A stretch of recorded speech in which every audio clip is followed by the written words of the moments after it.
Hey guys, it's Emma. Welcome back to my channel. In today's video, I am doing my May wrap-up. As you can see, I'm gonna say this until I get my camera back, but I am still not filming on my camera. I'm filming on my phone right now, so that's why the quality is not that good. I literally have a ring light, and I never bring out a ring light for my videos. Gotta do what you gotta do. But today we're going to be talking about the books I read in May. So first we're gonna get into the stats and what that looks like. So in total, I read 7 books. The amount of pages I read was 2,888, around there, and the average rating was 3.96, which I'm pretty sure that is the highest average rating I've gotten in a month, because that's very close to 4 stars, and most of them have been around 3 something, but that one is like the closest to 4 stars. So it was a good reading month, I think. Also, last month in April, I was in a slump. I literally read like 3-4 books. And then now I went back to 7, which for some reason I usually always read 7 books every month. So I read 4 books on my Kindle and 3 books physical. So once I get to the book, I'll obviously show you guys. But the first book I read on my Kindle, and it was The Fake Out by Stephanie Archer. I gave this book 4.5 stars. It was so good. It's the second book in the Vancouver Storm series. The first book was Behind the Net, and I also gave that book 4.5 stars, but I think I might like this book better. So it's about a hockey player, and this hockey player is very flirty. He's always flirting with the female main character, which is the hockey team's trainer, and he's always like joking around flirting with her, and she's always like, shut up, like, you're actually annoying. And then her ex gets like traded to the team. That becomes like an issue for something, and then they pretend to fake date, because I know on her side it's so that the guy doesn't bother her, like her ex doesn't bother her, and obviously you go on from there. But everything about this book was so good. The quotes in this book were amazing. I'm gonna read some of them. It was just like the little things that he would say and do. Like, he would buy her a lot of gifts. For sure his love language was gifts giving. Like, there was a time where he said she's so cute, and usually in like romance books you don't see guys say, usually it's like this big like proclamation, like she's as beautiful as the sun rays, whatever. But all he said was like, oh, she's so cute. I don't know why that got me, but it did. He also said, like, she was laughing about something, I guess, and he says, she laughs and I memorize it. Are you kidding me? Are you actually kidding me? And then one of the quotes she says is, if my heart is a house, Rory now lives there.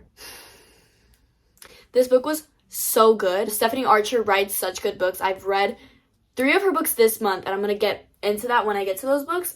But it was literally so good. The only reason why it wasn't like rated higher was because it was like a little bit long, and it definitely could have been shorter, like probably like 100 pages shorter. I just feel like we got a lot more than we needed to. Nevertheless, it was still a good book, and I enjoyed reading it. So that was the first book I read in May. The next book I read was The Graham Effect by Elle Kennedy.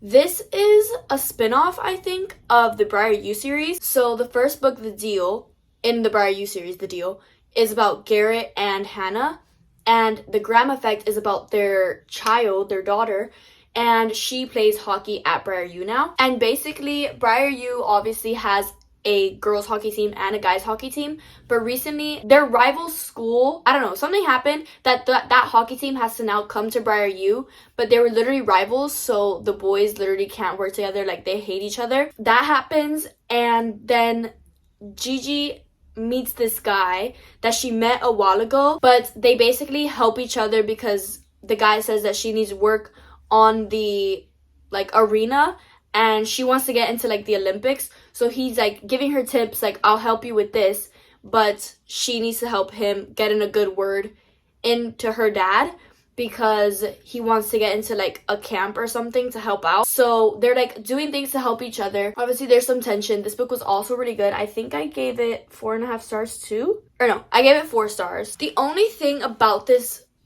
book, I guess, like I feel like the reason why I rated it 4 stars is because this was another very long book that I feel like definitely could be shorter. Like 20% through, they only had like 2 interactions, and I was like, when is it gonna pick up?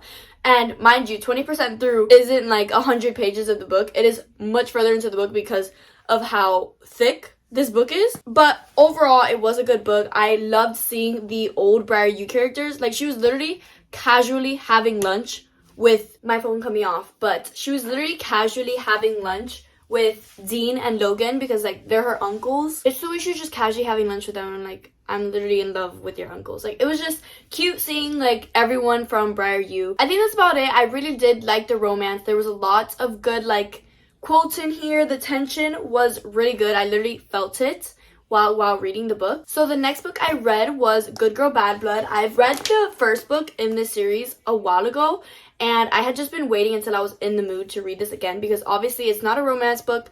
So I feel like I can read romance whenever, but when it comes to like mystery, if this book is a mystery, I think, but when it comes to mystery, I like have to be in the mood for it. If not, I will like won't enjoy the book. And I actually gave this book 3.25 stars. I think I gave the first book like 4.5. Like I really liked the first book, but I feel like this one I didn't really like. I don't know, I just wasn't that into the book. And honestly, the whole time, like obviously you're following Pip. If you guys don't know, this is the second book in the Good Girls Guide to Murder series. Basically, someone else goes missing and they're like, can you please help find this person? And she wasn't going to do it again because of everything that happened the first time she did this, and she was like, whatever, I have to help these people. Like no one's doing anything, so she feels like she has to do something. So you follow her trying to find out how this person disappeared. And yeah, honestly, it was very frustrating to me because she was interviewing so many people and there was just so many people crossing my mind that I was like, they could be guilty, they could be guilty. And it was like, there were just too many people involved that like, you're just questioning like, who really is it? Like, it could literally be anyone. I guess that's probably the point, but I didn't really enjoy it because it's like, you can't really guess with so many people involved. And then even at the end, like when the person who was involved got revealed, I was like, I honestly don't even know who this is because of the amount of people that were involved. So I didn't really enjoy it that much, but it also wasn't that bad because I do find the, you know, detective aspect to it fun. That she's trying to figure out like who's doing this and the clues that are leading up to what's happening. So yeah, it was interesting, but just wasn't as good as the first book. Then the next book I read was The Housemaid. This book was so good. I don't know what took me so long to read this book. This book has been on my shelf for such a long time, and I finally decided to read it. My cousin read it, and I don't know, after Good Girl Bad Blood, I was in the mood to read like a thriller book. So I was like, I'm just gonna read it, see how it goes. And I loved it. I literally gave it 4.25 stars. It was so good. When people said that if you like Verity, you'd like this book, they were definitely telling the truth because I do see the similarities. It's not completely the same, obviously. It is so good. Basically, without like spoiling anything, this girl, she's in desperate need for a job, and the lady, these like rich people, this lady takes her in and she's like, you have the job. All you need to do is literally clean my house, cook for us, take care of my kid, and that's it. That's all you have to do. So it's a job that she has to like live there. And the room that they gave her is upstairs. It locks from the outside. So she's like, this is a little weird. Yeah, I don't know what I can say without spoiling it. So throughout the whole book, you're getting Nina's point of view, which is the girl that is being the housemaid for this. And then towards the end of the book, you get a new point of view, which honestly, I was so shocked by. I didn't know we were going to get a different point of view. And I was excited by it, but also it was kind of frustrating because before you switch point of views, you're about to find out what's happening. And then it switches the point of view and you have to start all the way from the beginning with that point of view. And that kind of frustrated me because I was like, we were right there. Now we're starting from the beginning with a new point of view. So that was kind of frustrating, but that point of view was still very interesting, entertaining to see what was going on in their mind. And yeah, the plot twist in this book was crazy. I guessed it, I wrote it down, but I wasn't sure. I put like question marks. I did guess it, but I'm not even mad that I guessed it because it was still shocking when I was reading it. And I really do want to read the second book, which is The Housemaid's Secret. The ending of this book is like what the next book is going to be about, and I really do want to read the next book because it sounds like it's going to be equally as interesting as this one. So yeah, this book was really, really good. Then on my Kindle, I read That Kind of Guy. This was on my TBR. Oh, I didn't say how many books I read from my TBR. Let me actually get that. Let's check. Okay, I read Good Girl Bad Blood and I read That Kind of Guy. So out of the 5 books I picked, I read 2 books from my TBR. That Kind of Guy was on my TBR and I did read it. I gave this book 3.5 stars. It was honestly such a cute book. It's a series, but it was the first book in the series. This was written by Stephanie Archer. So basically, it's about these 2 characters. Let me try and get their names. For some reason, it doesn't say the girl's name, but Emmett is the boy main character, and his best friend is moving out of town because of the power outages that keep happening. And he's like, I don't understand why the power outages keep happening. I don't want people to be moving out of this place because of this. So he was like, I'm gonna run for mayor. And everyone's like, why are you gonna run for mayor? No one has ever gone against the mayor. Like, he's always just mayor by default. And he was like, no, because I want to be mayor. I want to fix things. I want people to stay here and be happy. And no one's voting for him because of his reputation. He has a reputation of like sleeping around. And he was like, it'd be better if I had someone to be with. And then you have the girl main character who runs, she's the manager of the restaurant, and the owner wants to give it to her because of her commitment to the restaurant, and she doesn't have any money. So she's like, I don't know what to do. Like, I really want to get it, but I don't have any money. So Emmett gives her the offer, and he's like, if we get married, not if we get married. He's like, if we get together, I can get you the restaurant and you can keep my reputation looking good. So it's a fake dating trope. Obviously, they fake date, and then you obviously get the feelings involved as always in a fake dating trope. But this book was really cute. The setting, I loved it. The place was called like Queen's Cove. It was so cute. It was like the best summer vibes, small town for sure. One thing I wrote is that Stephanie Archer knows how to write her men. They're always gentlemen, like literally. I don't know how she does it. One example, I have a few examples. I have a quote and just something he did. He was like dropping her off. If you guys don't want to know, then skip to this time frame. But it's not like super spoilers, just like if you don't want anything from the book.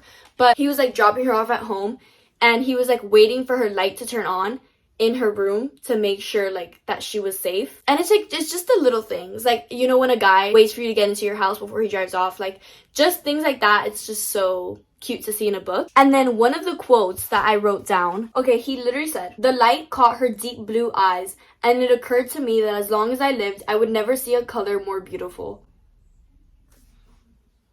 Are you kidding? It was a really good book. I feel like the only reason it didn't get a higher rating, which 3.5 is still a good rating, but it didn't get higher just because it was like obviously corny in some parts. It wasn't like this big romance book, but it was still a cute read, and it's definitely super cute for the summer. The next book I read was Powerless by Elsie Silver. Finally, I've gotten back into the Chestnut Spring series. I actually gave this book 4.25 stars, which I was kind of shocked by because the 2 books before this I gave 4.5, and I loved those books. And for some reason, I didn't really love it as much as those. It was still a really good book. Had me giggling, had me smiling. Jasper is amazing. This is people's like favorite book in the Chestnut Spring series, and I didn't really get that feeling. Like, I feel like the last 2 were definitely a little bit better than this one. I don't know, it just felt very different. The setting wasn't really in Chestnut Springs that much. It was like different settings. He's a hockey player, she's a ballerina. It was a little different because the setting was in different places. It wasn't really like with the brothers. You didn't really see the family aspect as much as you did in the last 2 books. So I feel like that's why I kind of didn't like it. It was definitely more zoomed in onto the romance. Is no problem. I just didn't like it as much as the last 2. But basically, this is about Jasper. He's not one of the brothers by blood, but they took him in as one of them. So he grew up with them.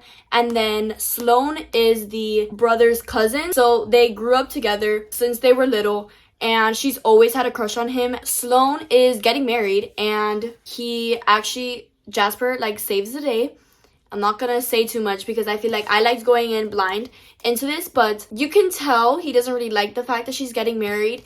And yeah, you see that whole thing going down, everything that's going on in Sloane's life, Jasper's life, and then them getting together. Definitely, I feel like a little more heavy because of things Jasper was talking about in his own life, and Sloane and her dad and her mom, all of that, her ex-fiance. It was still good. I love this series so much, but not as much as the last 2. I'm excited to read the last 2 books and Elsie Silver's new book because I just love her writing and the world of Chestnut Springs. The last book I read in May was The Wrong Mr. Right. This is the second book in the Queen's Cove series. I gave this book 3.75. So this was about the next brother. Oh, the series is about like the brothers. It's the Rhodes brothers. The first one was Emmett. This one is Wyatt. And I've heard this one is like everyone's favorite book in that series.